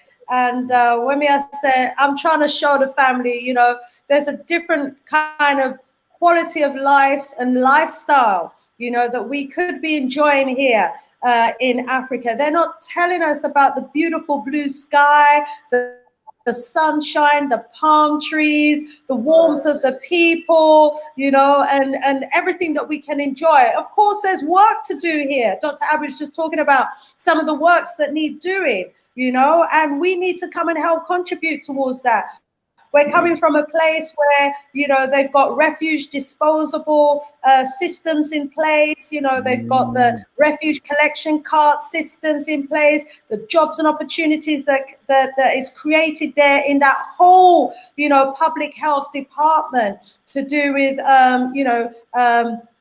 refuge collection and hygiene and all that, and sanitation. It's a huge department that makes sure that all of that functions really well in the West. I remember when our parents came to the UKKK, these people used to make them dog crap on the road. Them used to throw them dirty nappy and all kind of thing out of the window. You couldn't walk the street here for dirt and filth. It's only in the 80s when Maggie Thatcher come along and start talk about clean up the place, when the place start look little better, you know. So just the other day, England fix up so much less Africa that's had 200 years of oppression and exploitation and feed them foolishness to deal with.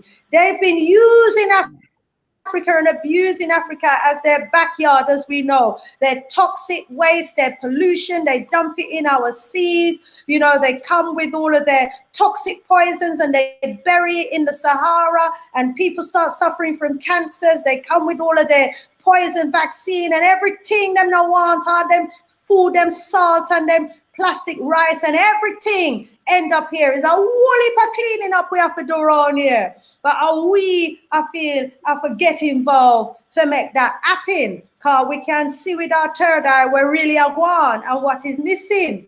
So a whole heap of works to do, for real. But in between the work, you can have your boat trip and you can enjoy the beach and, you know, everything is everything, you know. So we can go around again. Brother Darius. I wanted to ask Brother Prince Danis, a question. Brother Prince, could you explain to us what was your first feeling when you touched down the very first time you went in Africa? I want to know how you felt when you first touched down.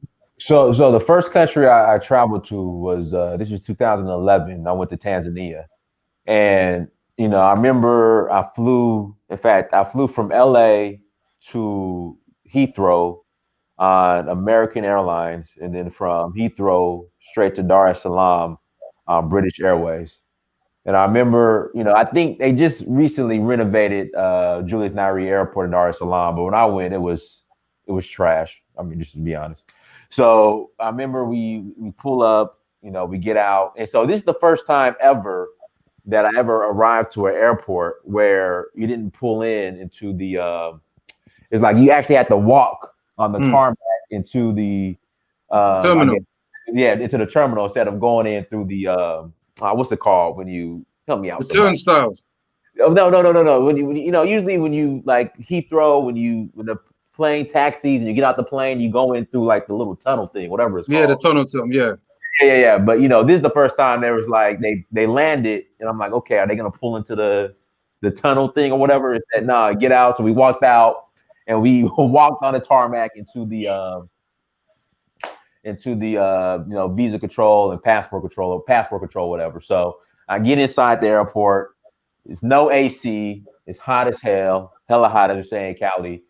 I'm there like an hour because I got my visa on arrival. I get my bags. I go out, and then that African heat just hits me in the face. Yeah. I remember like I'm standing outside and at the airport waiting for my ride to come get me from the hotel, and when you walk outside of the African airport, they're selling SIM cars, they're selling this, selling that. But I noticed they were coming up to me and they were speaking Swahili. And because they assumed that I was, from Dar es Salaam. That's right. Yeah. Right. And I was like, I only speak English.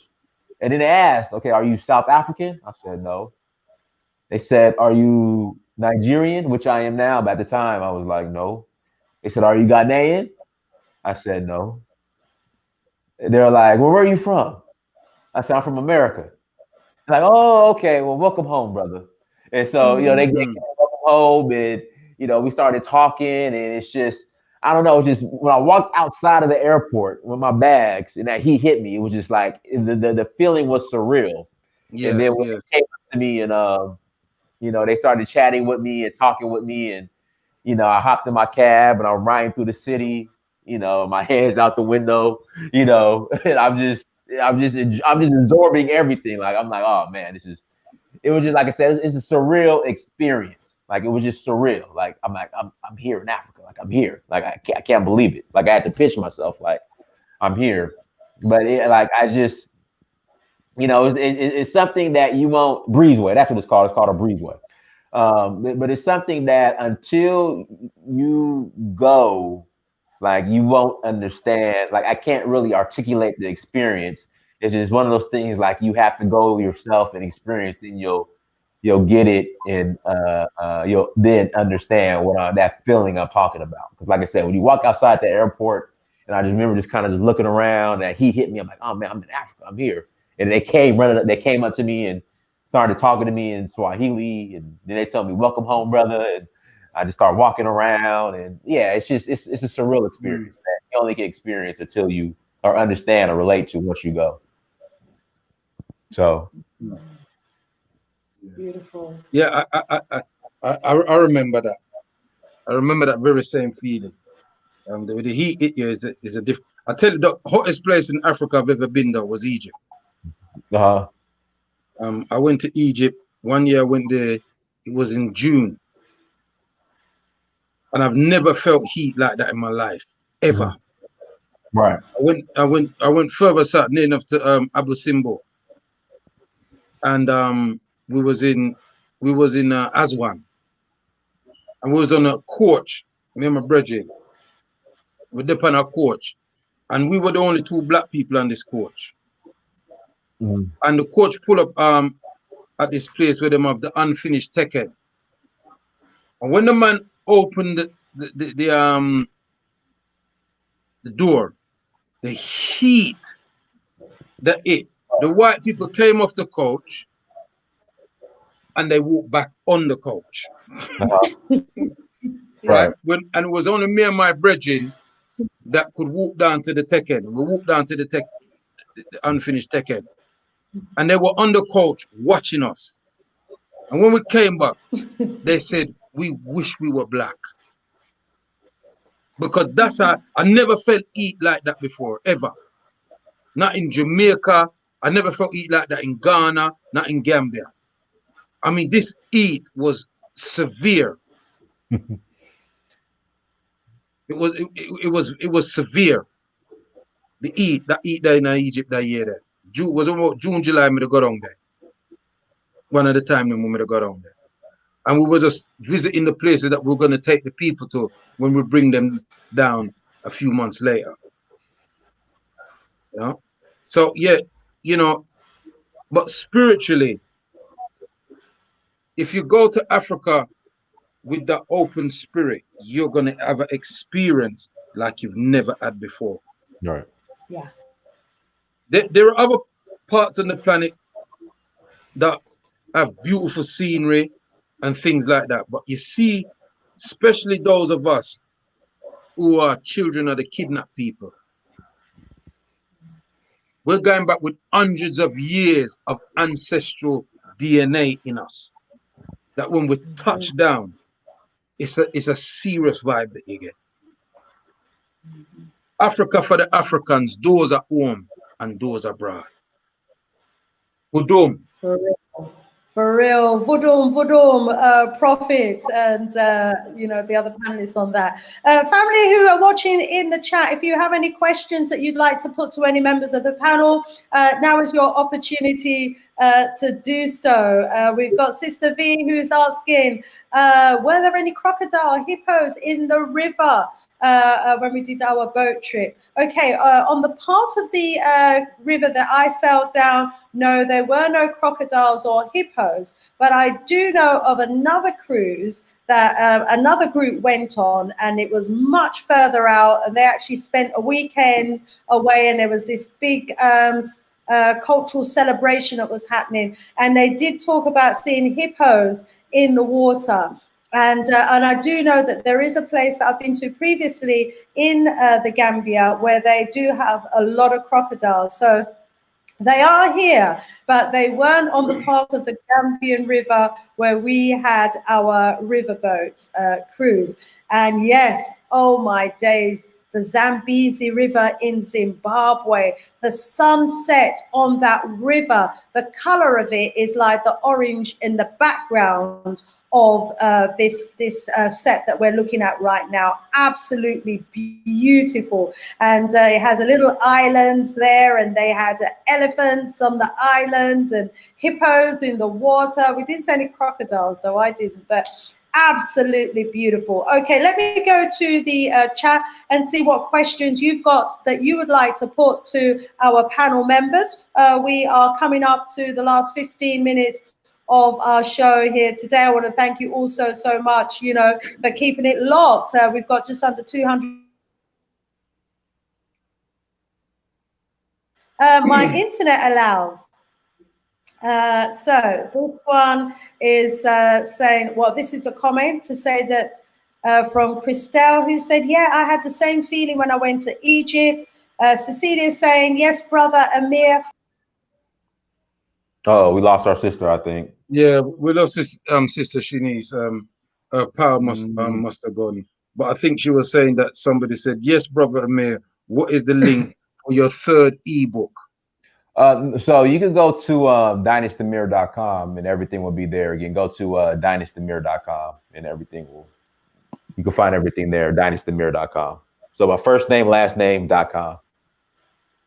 Oh, you're back with us, Sister Shanice. Yes, them try to kick me off, but we come back again. Yes, but it's been good. It's been good considering we had no internet at all whatsoever for the whole of yesterday, right through to about 8 o'clock in the evening. It came on for 2 hours. It was off again all night, and it came back this morning just in time for my Galaxy show. And you know, it's been off and on throughout the day today, but it's doing quite well. So for those in the family who have got, you know, internet skills, we need your skills over here in the Gambia. It's absolutely ridiculous. I'm told by the engineers that they actually get their feed from Portugal. You know, what are we doing getting our internet feed from Portugal, or having I'll tell you what that is, Sister Shanice. communications controlled by them? Yes, brother, Prophet. What it is that they're using Portugal's satellite. 'Cause every country them have them own satellite to feed them thing, you know. Yeah? I think Nigeria have them own satellite to feed for them internet system, you know. Yeah. Time for change. Yeah. But that's the kind of technology that we need to we need people who's got that kind of skill to come to Africa and develop it for us. You know what I mean? You know, we shouldn't have to be depending on foreign forces to feed us internet. That's madness. So that's the kind of investment that we need. And like what Brother May said, you know, if the Africans them with money in the diaspora don't invest in Africa, our enemies will. Yeah. And are doing. Absolutely agree with you. Simon is confirming that Africa does have its own satellite. So why are we not, you know, supporting the African satellite instead of getting our feed, you know, from Europe? I mean, it's such a vulnerable position as Africans to be in. It means that they can cut off our communication supply at any time they choose to do so. And we're in a situation where, you know, our army, our intelligence, you know, our governments just are unable to communicate. It's a very vulnerable situation to be in, indeed. And, you know, as our brother Prophet was saying, if we're not investing in Africa, we can be sure that those who don't look like us, don't like us, who are already in Africa will continue to do so. Let me just tell you a little bit about what I've got here about on the Scramble for Africa. It says, companies listed on the London Stock Exchange control, and this is just London Stock Exchange, control over $1 trillion worth of Africa's resources, and in just 5 commodities: oil, gold, diamonds, coal, and platinum. It says research for the NGO War on Want, a published report reveals that 101 companies, most of them British, control over 305 billion worth of platinum, $276 billion worth of oil, 216 billion worth of coal at current market prices. The scramble for Africa is proceeding at a pace, with the results that African governments have largely basically handed over their treasure to them. Of the 101 London-based listed companies, 25 are actually incorporated in tax havens, principally the British Virgin Islands. It is estimated that Africa loses around 35 billion a year, I'm sure it should be trillion, a year in multinational company profits from operations in Africa. Now, what we can see from that is, one, you know, that Africa is a very lucrative place, you know, for so-called, they call themselves investors, but they're looters. Yeah, it's a lucrative place for these looting companies. Yeah, and they're going to continue looting until we, the diaspora, come in and help, you know, the locals on the ground, you know, to start building our own industries and elbowing out those multinationals who are continuing to rape and pillage the continent. Time is running away around the table. Dr. Abu, let's have some words from you in terms of the need for us to make a move to do what needs to be done. Because when we look at the way things are going at the moment, more of the same, in my opinion, is just not an option. What say you, Dr. Abu? Well, the first time I go into Africa was 1986 in Sudan. And the thing that still stick in my mind is the beauty of those women. Beauty of those African women, you know, and that's what we must bear in mind, that we are beautiful people, you know, man and woman, we are wonderful people, and we have to just travel with that wonderful feeling. You know, as I said, when I go to Africa, I don't vacate the plantation.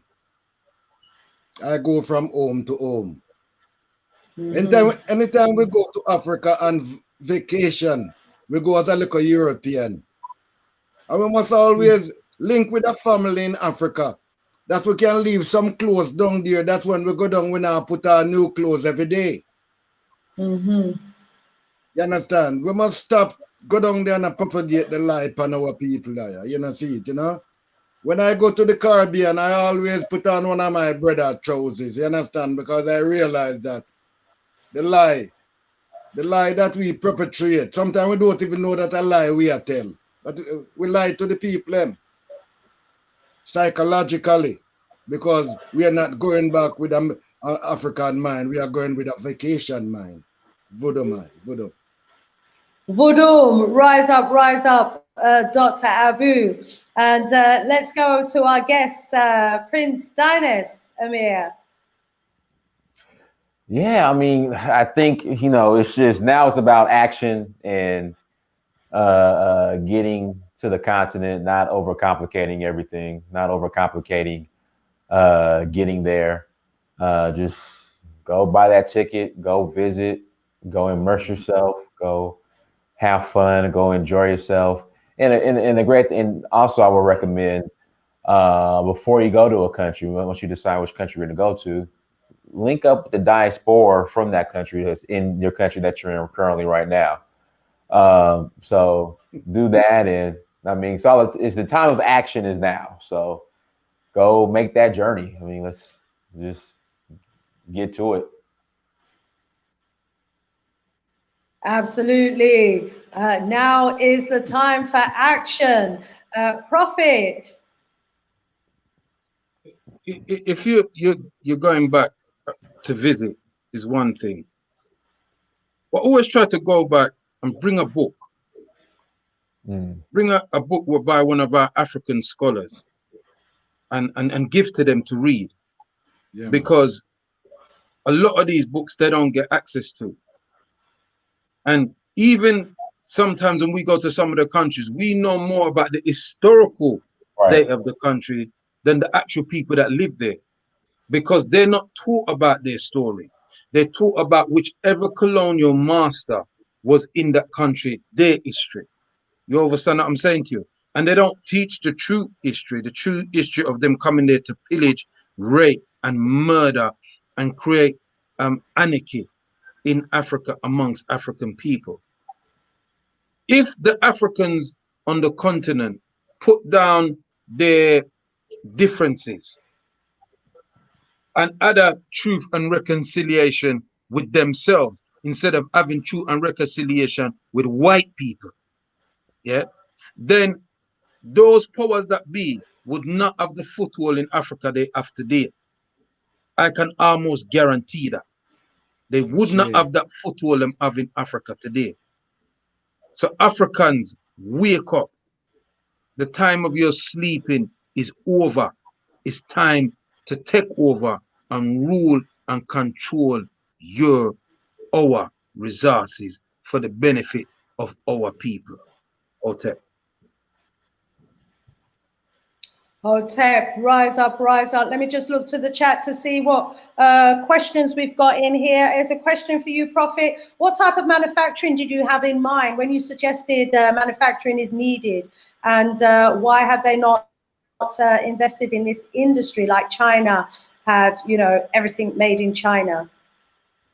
Well, there's all types of manufacturing, from manufacturing broom, hoover, vacuum cleaner, electric kettle, you know, solar panels, you know, manufacturing of all types, manufacturing shea butter in the different types of things that shea butter is used. Because what they do, they collect the shea butter from there and they manufacture and sell it back to them as cream and ear oil and all them things there, the palm oil, the pineapple, the coconut. all these other natural things that you can manufacture, and the black soap, and export it to the world. That's what needs to happen. It's that type of manufacturing, creative manufacturing of all sorts. That's what makes a country. That's what's made the West financially astute, because what they did, they took the natural material out of the continent and they manufactured it. Right, they take the coltan out of the Congo. They manufacture computers, microchips, smartphones, television, screens, all kind of something. That's what we coltan. That's what we're talking about. Apparently, in Rwanda now, they're starting to manufacture mobile phones. Right. That's what we need to be doing. That type of money. The people that have that technological knowledge, bring that. That may I talk about.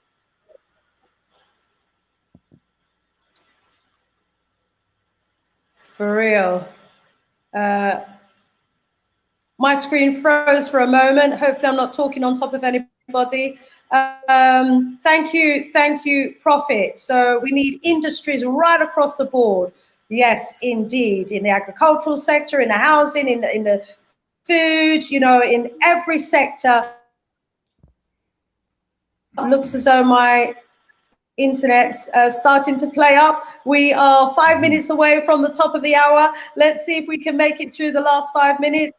There's a couple of questions in the chat about the we're 2 minutes from the top of the hour, sis. Yeah, we're 2 minutes. We're 2 minutes from the top of the hour. Top of the hour. Yeah. Yeah. Mm-hmm. We're 2 minutes from the top of the hour. Brother Amir, you want to say something else? You want to close on my brother? Yeah. Well, everyone, just thank you for having me on. Really means a lot. Make sure you go to dynastymir.com. Again, go to dynastymir.com. That's the best way to reach me. Also, subscribe to my YouTube page. It is In Search of Uhuru. Again, In Search of Uhuru here on YouTube. So check that out. And until next time, family. You're getting a lot of people calling you now, man. Yeah. I got to turn the ringer off. I apologize. So yeah.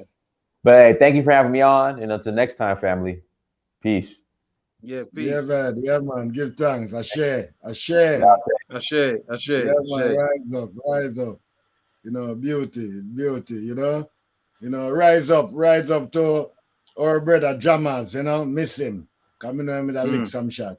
See it. So Prophet, Sista Shanice, Yeah, right, every time.